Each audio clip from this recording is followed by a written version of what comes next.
우리 이제 여호수아가 지난주에 이제 끝나서 이제 에베소서를 하겠습니다. 여러분 성경에 딱 표시해 놓으십시오. 자, 에베소서 1장 1절 2절입니다. 신약 성경 310면에 있습니다. 신약 성경 310페이지. 자, 에베소서 1장 1절에서 2절 말씀.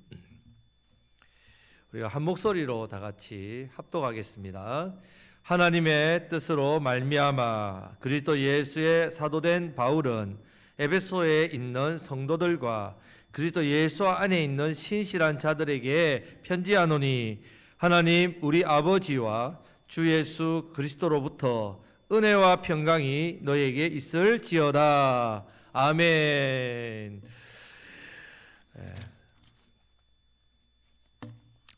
자, 오늘부터 이제 이 에베소서를 볼 건데, 에베소서는요 사도 바울이 에베소 교회에 보내는 편지입니다. 편지, 서라는 게 편지, 서라는 뜻이죠. 에베소서 이렇습니다.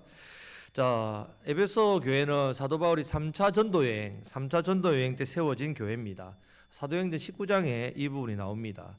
사도행전 19장에 보면 2차 전도 여행 때 에베소 교회와 함께 빌립보, 데살로니가, 베레아, 고린도 이렇게 교회를 세우고 또 이후에 에베소를 이제 2차 때 세웠네요. 2차 때 죄송합니다. 2차 때 세웠는데 이제 3차 전도 여행을 시작하면서 제일 먼저 들렸던 곳이 에베소입니다.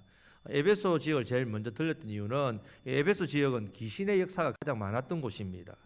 여러분 에베소서 6장을 보면요, 뒷부분에 보면 11절 12절 말씀 보면 마귀의 간계를 능히 대적하기 위하여 하나님의 전신갑주를 입어라. 우리의 씨름은 혈과 육을 상대하는 것이 아니요 통치자들과 권세들과 이 어둠의 세상 주관자들과 하늘에 있는 악의 영들의 상대함이라. 이 말이 에베소에 나옵니다. 그만큼 이 에베소는 영적으로 어두운 지역입니다. 여러분 우리 곡성이 아름답습니다만은 국성은 영적으로 어둡습니다. 너무너무 어둡습니다. 여러분 이 에베소 안에는 아데미 여신, 각종 우상 숭배자가 많았고 가득 차 있던 곳입니다. 이런 이방 우상들이 가득 차고 마귀들의 역사가 가득한 곳이 에베소입니다. 사도 바울이 에베소를 갔을 때 다른 지역들처럼 먼저 가는 곳이 있습니다. 사도 바울은 항상 그 지역을 가면 제일 먼저 찾는 것이 유대인의 회당입니다. 그 당시에 유대인들이 디아스포라로 많이 흩어졌을 때 유대인들은 가는 곳마다 먼저 회당부터 세웁니다. 거기서 안식일에 말씀을 강론하고 안식일을 지키죠. 그래서 사도 바울도 이 회당에 갔는데 이 회당에는 유대인들의 방해가 심했습니다. 유대인들이 예수님을 못 전하게 하니까 이 복음이 들어가지 않는 거죠. 그래서 사도 바울이 지역으로 나아갑니다. 근데 지역은 어떠냐? 다른 신전의 영향을 받아가지고 영혼들이 마귀에게 강력하게 사로잡혀 있었습니다. 자, 데살로니가 지역은요 좀 다릅니다. 3주 만에 복음의 능력이 나타났습니다. 데살로니가 지역은 복음에 뜨거운 열정이 있었지만 에베소는 그렇지 않았습니다. 사도 바울은 이 에베소 지역을 생각하면서 이제 다른 사역을 합니다. 이 두란노 서원을 세웁니다. 두란노 서원. 이 두란노에서 말씀을 가르치는데 무려 3년 동안 가르칩니다. 한 지역에서 이렇게 오래 있은 적은 없었지요. 그래서 사도행전 20장에 보면요, 사도 바울이 이런 표현을 씁니다. 내가 3년을 밤낮 날마다 눈물로 가르쳤다. 이렇게 성경 공부를 3년 동안 가르치는 것은 쉬운 일이 아닙니다. 에베소 교회는 3년 동안 말씀을 잘 배워서 말씀 위에 든든히 세워진 교회입니다. 자, 이제 사도 바울이 이곳을 떠나서 로마로 가려고 하지만 여러 번 길이 막혔습니다. 그러다가 이제 예루살렘으로 올라가서 잡히죠. 로마 사람입니다. 사도 바울이 로마 시민권자이기 때문에 함부로 할 수 없어서 총독에게 재판을 받겠다. 그런데 총독의 재판을 받을 때에 죄가 없다 하는데도 유대인들이 계속해서 사도 바울을 모함하니까 사도 바울이 가이사 황제에게 가겠다. 결국 로마까지 가죠. 그렇게 해서 로마가 복음화됩니다. 사도행전 28장에 보면 로마 시민권자이기 때문에 죄가 분명하지 않기 때문에 셋집을 하나 얻어줍니다. 거기에 그냥 지역, 우리로 이야기하면 감금된 거죠. 그러나 자유롭게 거기서 2년 동안 로마 사람들에게 복음을 전했고, 그 2년 동안 셋집에 있는 동안 쓴 편지가 바로 에베소서입니다. 에베소서. 여러분 에베소서를 읽다 보면 다른 서신과 좀 다른 특징이 있습니다. 대부분 서신서는 복음과 믿음 때문에 당하는 고난 이런 것에 대해서 뭐 격려하는 말들, 또 교회의 문제들 너무 많잖아요. 교회 문제가 엄청 많습니다. 자, 이런 문제에 대해서 또 사고나 이단 뭐 이런 것들을 사도 바울이 세운 교회들이 그런 어려움이 있으니까 수습하기 위해서 편지를 썼다면, 그래서 모든 서신이 목회적인 서신이라고 표현합니다. 목회적인 서신. 예를 들면 고린도 전서 같은 경우에는 1장부터 4장까지 분쟁, 이 분쟁의 문제가 심했죠. 5장에 음행, 6장에는 송사, 7장에는 결혼, 뭐 이혼, 독신 이런 문제들을 이제 설명하는 서신. 자, 디모데 전후서는 감독, 집사를 세울 때 어떻게 세우라. 디모데가 나이가 어린 영적 지도자니까 그 목회 서신으로 도와줍니다. 실제적으로 교회의 도움들 이런 것들을 제시해주는 목회 서신들이 대부분입니다. 자, 에베소서는 다릅니다. 에베소서는 이런 목회적인 관점에서 기록되지 않았습니다. 이유가 있습니다. 에베소 교회는 3년 동안 말씀을 잘 배웠기 때문에 다른 것은 몰라도 이런 부분에서는 기본 교리나 이런 세상 문제나 이런 것에 대해서는 아주 철저하게 단단하게 서 있던 사람들입니다. 자, 이런 부분에서 잘 배웠기 때문에 특징을 보면요, 하나님의 구원이 어떻게 사람에게 임했는지 이 부분을 말씀하고요, 하나님이 사람들을 향해서 어떤 계획을 가지고 있느냐. 자, 우리가 하나님 말씀을 잘 배우고 양육받으면 그때부터 고민을 해야 되는 거죠. 내게 말씀이 주어졌을 때 나는 어떻게 살아야 되느냐, 나는 어떤 부르심을 받았을까, 하나님은 나에 대한 어떤 계획을 가지고 있을까. 우리가 말씀의 은혜를 받았을 때는 이런 고민을 반드시 해야 됩니다. 세상에 나가서 어떤 모습으로 살아야 될까? 여러분들이 교회에 모여서 예배드리는 거, 예배드리기 좋아요. 그러기 위해서 모이는 게 아닙니다. 우리 왜 모여서 예배합니까? 흩어진 교회로 잘 서기 위해서. 여러분들 이 자리에서 말씀을 듣고 은혜를 받고 회복되어서 이 힘을 가지고 6일 동안 세상에서 어떻게 살아야 될지를 여러분들이 고민하도록 하나님 우리를 부르시고 은혜를 주셨습니다. 교회가 어떻게 세움을 받아야만 하나님 마음에 합한 교회가 되는가, 이런 부분을 이야기합니다. 하나님이 뜻하시는 참된 복이 무엇인가를 이야기합니다. 주로 하나님께서 생각하는 교회는 어떻고 성도의 구원과는 어떻고, 자, 배운 말씀대로 살아가는 부분에 대해서 에베소서는 이야기를 합니다. 자, 이런 내용은요, 영적인 수준이 없는 사람이 들으면요 마음에 와닿지 않습니다. 지루하고 무료하고 재미없습니다. 에베소서 말씀을 저도 대학교 때 뭐 책도 공부도 해봤는데 참 어려워요. 교회관에 대해서도 어렵고 좀 딱딱하고 뭔가 탁탁 와닿아야 되는데 어렵다는 말입니다. 자, 세상 사람들은 뭐 세상에서 돈 잘 벌고 어떻게 하면 성공하고 어떻게 잘 살까 이런 고민들을 하고 이런 생각들을 하는데, 이것이 성도들도 그런 생각을 하죠. 그래서 설교를 들을 때에 목사님 말씀에 참 은혜를 받았다 하면요, 참 내게 뭔가 도움이 되는 것, 뭐 세상을 살아가는 뭐 방법이라든지 아니 복을 받는 방법이라든지 이런 이야기를 들으면 말씀이 내한테 와닿는다 이렇게 하는데, 어떤 내 삶의 성도로서의 어떻게 살아야 되는지 어떤 고민을 하는 말들을 하면요 되게 부담을 많이 가집니다. 하지만 우리 교회 성도님들은 일단 말씀의 수준이 높으시니까, 자, 에베소 말씀을 여러분들이 잘 이렇게 듣고 깨닫고 배울 수 있다고 생각을 합니다. 나를 향하신, 우리 교회를 향하신 하나님 뜻이 무엇일까? 궁금하십니까? 궁금하시죠? 궁금 안 합니까? 제발 궁금하다 해주십시오. 궁금하다면 이 에베소서 말씀 받고 놀라운 말씀도 없습니다. 우리가 놀라운 하나님의 이 구원의 풍성함, 세상을 향한 하나님의 계획, 이것을 이 에베소 말씀을 통해서 우리가 각자가 깨닫고, 또 우리 각자 한 사람 교회가 모여서 또 하나님 기뻐하시는 교회를 만들어가는 데 있어서 참 수준이 있는 편지가 에베소 말씀입니다. 자, 우리 옆에 계신 분에게 수준이 좀 있으시군요. 우리 에베소 말씀을 배운다는 자체가 또 이런 은혜가 있습니다. 자, 1절 말씀 우리 다 같이 읽겠습니다. 하나님의 뜻으로 말미암아 그리스도 예수의 사도된 바울은 에베소에 있는 성도들과 그리스도 예수 안에 있는 신실한 자들에게 편지하노니. 아멘. 자, 에베소서를 기록하면서 사도 바울이 제일 언급한 게 뭡니까? 하나님의 뜻, 네, 하나님의 뜻으로 말미암아, 이 뜻입니다. 뜻. 자, 오늘 여러분들이 말씀의 세 가지를 기억하면 됩니다. 뜻, 은혜, 평강, 이 세 가지를 기억하면 됩니다. 자, 하나님의 뜻은요, 하나님의 주권입니다. 주권, 하나님의 뜻, 주권. 자, 이것은 사도 바울이 자기에 대한 확신입니다. 자기에 대한 확신이 하나님의 주권에 있습니다. 여러분 존재에 대한 확신은 어디 있습니까? 저는요 뭐 박씨 몇 대 손이고 뭐 나는 지는 뭐 이 국성에서 주소 뭐 이런 일을 하고 저는 이게 여러분들의 확신입니까? 여러분 자신에 대한 확신? 우리의 확신은 하나님의 뜻 주권. 여러분들 이 자리에 있는 것 있는 확신은 어디서 옵니까? 뜻. 예. 여러분들 하는 일 왜 합니까? 하다 보니 할 수 없이 하죠.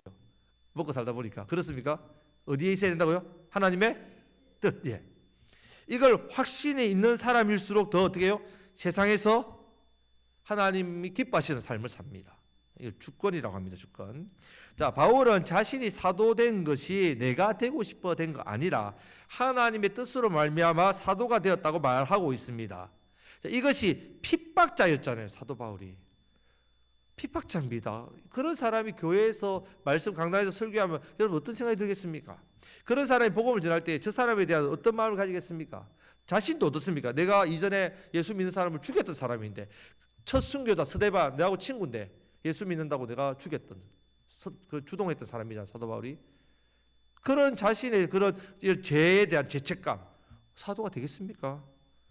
사도로서요 할 수 없습니다. 하지만 사도로서 살 수 있었던 가장 큰 원동력은 바로 뭐라고요? 자신에 대한 확신이 어디서 온다고요? 하나님의 뜻, 주권. 여러분 이것을 여러분들이 붙드셔야 세상에서 여러분 세상 걸로 꿀리지 않습니다. 여러분들 현재 있는 상황이나 환경 앞에서 여러분들이 불평하고 원망하고 낙심하고 좌절하지 않습니다. 감사하고 만족하고 어떻게 해요? 주권부터 승리합니다. 이 확신을 가지시기를 축복합니다. 내가 하나님 뜻으로 분명히 예수님 믿었습니다. 여러분들이 예수님을 믿은 것은 하나님 뜻대로 믿게 되었죠.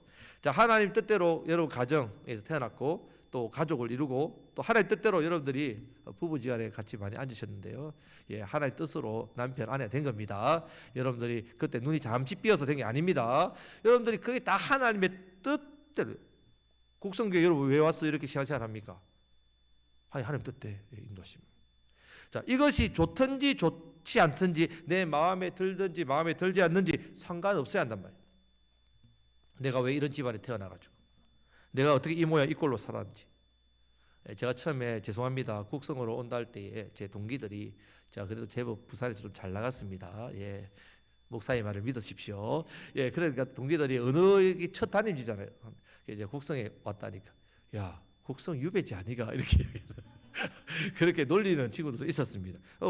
왜 농촌 초랑교회 섬기냐? 작은 교회 섬기냐? 왜 하필 저런 목사님 만나고 왜 하필 저런 성도 만나고 이렇게 생각하면요 우리는 하나님의 뜻과 주관과 전혀 상관없는 삶을 삽니다. 사도 바울이 자기가 사도된 것이 하나님의 뜻으로 된 것이다. 사도 바울은 누가 뭐라 해도 저 사람 핍박자여서 저 사람 나쁜 사람이었어 그런 말을 아무리 해도 나는 하나님의 뜻으로 사도가 되었습니다. 확신했단 말입니다. 지금 내 모습 이대로 사랑하시는 주님, 연약함 그대로 사랑하시는 주님은 내 모습도 하나님 뜻대로 되었단 말이에요.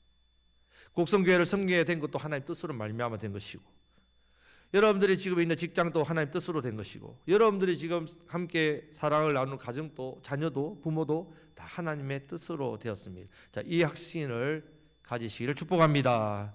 자, 이것 없으면요 세상적으로 더 좋아 보이는 것에 마음을 가게 되어 있습니다. 세상과 비교하고 세상으로 열등감 빠지고 세상과 동화됩니다. 하나님 자녀는요 세상에 매력 없어요. 여러분 하나님 자녀 아무리 잘 나가도요 세상에서는요 매력 없습니다. 여러분 거기서 매력을 찾으려고 하면요 무너집니다. 우리를 향하신 하나님의 뜻 이것이 가장 소중하고 이것이 저와 여러분들의 확신되시기를 주님의 이름으로 축복합니다. 아멘. 자, 2절 말씀을 다 같이 읽겠습니다. 하나님 우리 아버지와 주 예수 그리스도로부터 은혜와 평강이 너에게 있을지어다. 아멘. 자, 우리에게는 뭐가 있어야 됩니까? 은혜와 평강. 은혜와 평강이 있습니다. 은혜는 외적인 복이고 평강은 내적인 복입니다. 하나님께서는 항상 복을 주실 때에 멀티로 주시는 분이세요. 외적인 것도 잘 되는데 속이 불타가지고 속이 막 근심과 염려로 찌들리면요 여러분 아무리 돈 많아도 소용없어요. 잠 못 자고 밥 못 먹고 소화 안 되고 불면증에 정신분열증에 아무 소용이 없단 말이에요. 항상 하나님은 외적인 복을 주시면서 내적인 복도 함께 주시는 분입니다. 그래서 제사장에게 은혜와 평강을 빌라고 축복하라고 하죠. 여러분 지금 은혜는요 일반적으로 하나님께서 우리에게 베풀어 주신 사랑이죠. 그래서 에베소서 2장 8절 9절에 보면 너희가 그 은혜로 인하여 믿음으로 말미암아 구원을 얻었나니 가장 큰 은혜는 구원의 은혜죠. 우리 구원받은 건 선물이라 했습니다. 선물 값없이 받았죠. 자, 우리가 은혜다. 하나님 내게 선물로 주신 좋은 것들 여기서 멈추면 초보신앙이 초보신앙. 어린아이들은 받을 때 그 받은 것을 기뻐하잖아요. 자, 여기서 우리는 한 단계 수준을 업그레이드 시켜야 됩니다. 구원의 은혜를 받은 가장 기본적인 은혜 받았다. 또 말씀을 내가 들을 때 은혜 받았다라고 표현할 때 말씀을 받고 나니 내 마음이 기쁘고 뭔가 내 인생에 뭔가 좋은 일이 생길 것 같고 복을 받을 것 같고 여기에 머물면 초보 기복신앙에 빠진단 말입니다. 자, 기복신앙으로 빠지는 이유가 이 은혜의 수준이 초보에서 머물러 있기 때문에 기복신앙에 빠지는 거예요. 그러면 은혜를 업그레이드를 해야 되는데 자, 우리가 은혜를 받았다 할 때 남아있는 게 있습니다. 하나님이 말씀으로 은혜를 주셨다 하면 남아있는 게 있죠. 말씀을 듣고 은혜 받으면 뭐 해야 됩니까? 우리가 순종해야 돼요. 순종에 중요한 일이 남아있다는 말이에요. 그러면 내가 말씀을 순종해야 되는 부분까지 은혜로 포함시켜야 된단 말이에요. 그러면 나는 말씀을 순종하려고 하는데 순종 안 되죠? 됩니까 여러분? 우리가 말씀을 들으면 말씀대로 순종하고자 하는 마음도 생기고 의욕도 생기고 막 결단도 하고 결심도 하고 하지만 뭐가 없다고요? 말씀대로 살 힘이 없다. 늘 기억하셔야 됩니다. 우리는 말씀대로 살아갈 힘이 없습니다. 성령님 의지해야 됩니다. 의지해야 되는데 자, 그러면 성령님을 의지하면 내 삶 가운데 나타나는 가장 많은 은혜가 있습니다. 내가 말씀대로 살아가고자 하는 그래서 성령을 의지하면 어떤 일이 하냐면요. 자, 옆에 계신 분에게 간섭합니다. 간섭합니다. 여러분 남편이 아내가 잔소리하고 간섭하죠. 서로 간섭하면 왜 간섭합니까? 예, 잘못된 길을 가니까. 남자들이 특히 많이 듣지요. 예, 많이 듣습니다. 여러분 여자분들한테 제가 힌트를 하나 드릴게요. 잔소리는요, 잔소리로 하면 안 돼요. 왜냐하면 잔소리는 귀가 두 개잖아요.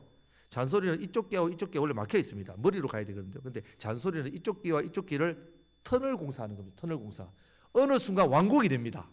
완공이 되면 어떻게 되겠습니까? 잔소리가 여기서부터 이리 안 가고 바로 나가버립니다. 진짜 고속도로 나갑니다. 그래서 여러분 잔소리보다 더 지혜로운 말들을 하셔야 됩니다. 사랑을 담고 제가 세서 죄송합니다. 간섭도 지혜롭게 해야 되는데 자, 하나님께서 내 삶 가운데 가장 많이 주시는 은혜가 바로 하나님의 간섭입니다. 은혜는 간섭입니다. 자, 우리가 하나님께 기도합니다. 하나님 제 삶 가운데 은혜를 주옵소서. 자, 그렇게 기도할 때 나는 내 원대로 내 소원대로 내 바람대로 되기를 바라는 마음으로 은혜를 달라 기도했는데 내가 잘 되기를 바라고 복 받기를 바라고 영육간에 강건해지고 풍요롭기를 기도했는데 내가 이렇게 되었으면 좋겠습니다라고 기도했는데 사실은요 하나님께서는 어떻게 들으시냐면요 내 삶을 완전하게 하나님께서 간섭해 주십시오. 하나님께서 하나님 뜻대로 내 삶을 이끌어 주십시오. 원하는 대로 하나님 원대로 그렇게 이끌어 주십시오라고 기도가 올려진단 말이에요. 이게 진짜 은혜입니다, 여러분. 하나님께 우리에게 구원의 은혜 가장 큰 은혜지요. 만약에 하나님께서 은혜를 주지 않고 우리를 그대로 두면요 우리는 지옥 갑니다. 지옥은요 가기 쉽습니다. 그냥 가만히 있으면 지옥 갑니다. 지옥은 만약에 우리 인생이요 내 생각대로 내 뜻대로 내 원대로 되면요 여러분 망합니다. 여러분 잘 될 것 같습니까? 망합니다. 이렇게 되니까요 하나님께서 우리 인생 가운데 들어오시는 거예요. 들어오셔서 어떻게 한다고요? 간섭하신다. 간섭. 너 이 길로 가면 망해. 못 가게 막으시는 거죠.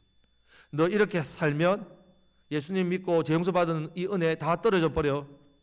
망해. 그렇게 간섭하시는 겁니다. 내 뜻대로 내 원대로 되면 잘못된 길로 가기 때문에 그 일이 안 되게 하신단 말이에요. 요한복음 21장에 보면 베드로가 어떻게 합니까? 예수님 부활하신 예수님 봐도 뭐랍니까? 나 물고기 잡으러 갈란다. 그때에 예수님 찾아가셔서 첫 번째 주신 은혜가 안 되게 하는 은혜였습니다. 뭐가 안 됩니까? 밤새도록 물고기를 잡았지만 고기가 잡혔습니까? 안 잡혔습니까? 안 잡혔죠. 어부가 고기 못 잡으면 잘 된 일입니까? 안 된 일입니까? 안 된 일이죠. 한 마리도 못 잡았는데. 근데 이게 안 된 게 은혜였죠. 만약에 잡혔으면 어떻게 됐을까요? 베드로는 물고기 잡고 살았겠죠. 안 되게 하는 은혜가 여러분들 얼마나 큰 은혜인지 모릅니다. 기억하셔야 됩니다. 내 삶 가운데 찾아오셔서 안 되게 하실 때는 여러분들이 잘 될 때보다 안 될 때 더 하나님 바라보십시오. 왜? 그 은혜가 더 깊기 때문에. 나를 바른 길로 인도하시는 은혜입니다. 하나님 제 삶을 더욱더 깊이 간섭해 주옵소서. 하나님의 뜻대로 온전하게 인도해 주옵소서. 이 은혜를 베풀어 주옵소서. 에베소서에서는 이 은혜가 있단 말이에요. 자, 이 은혜를 진짜 은혜로 누리시기를 주님의 이름으로 축복합니다. 아멘. 자, 두 번째는요, 평강이 있어야 되죠. 자, 우리 삶에 평강이 있어야 됩니다. 우리의 환경, 삶이 아무리 힘들고 어렵더라도요, 내가 기도하는데 하나님께서 바로 옆에서 뜻과 음성을 들려주시면 여러분 힘들겠습니까? 힘들지 않겠습니까? 힘들지 않을 겁니다. 내가 고민하는 마음을 가지고 이것을 하나님 기도할 때마다 바로 말씀 주시고 내 삶을 이끌어 주시면요, 근심, 걱정, 염려가 생길라 하다가도 그냥 없어지는 거예요. 없어집니다.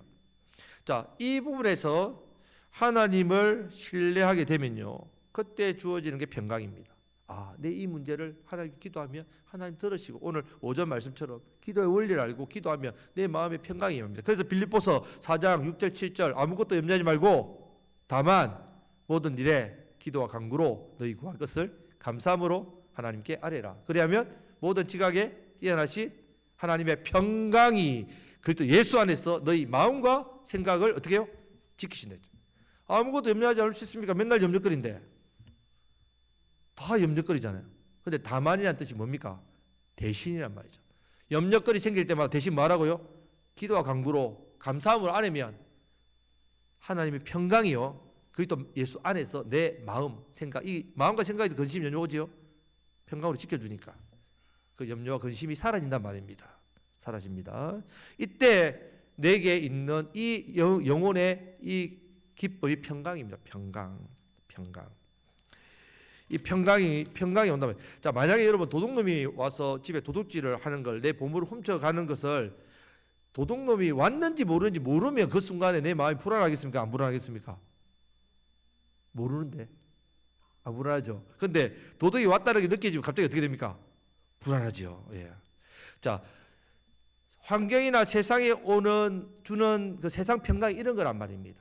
자, 세상의 평강은요, 하나님 주신 평강과 다릅니다.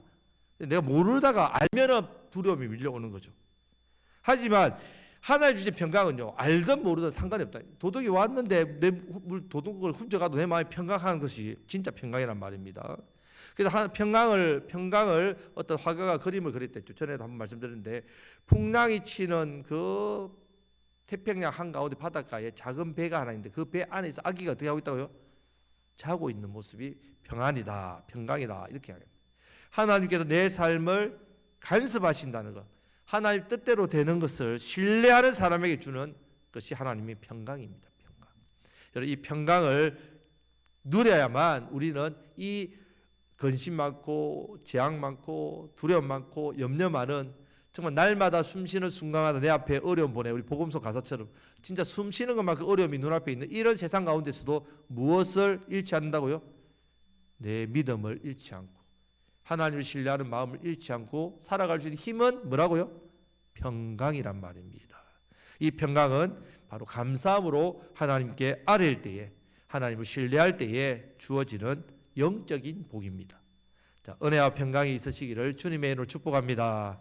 자, 오늘 말씀에서 세 가지 단어를 기억하면 됩니다. 첫 번째, 하나님의 뜻. 두 번째, 은혜. 세 번째, 평강. 이 세 가지를 기억하십시오. 내 삶의 모든 것은 하나님의 뜻대로 인도되었음을 믿으시기를 축복합니다.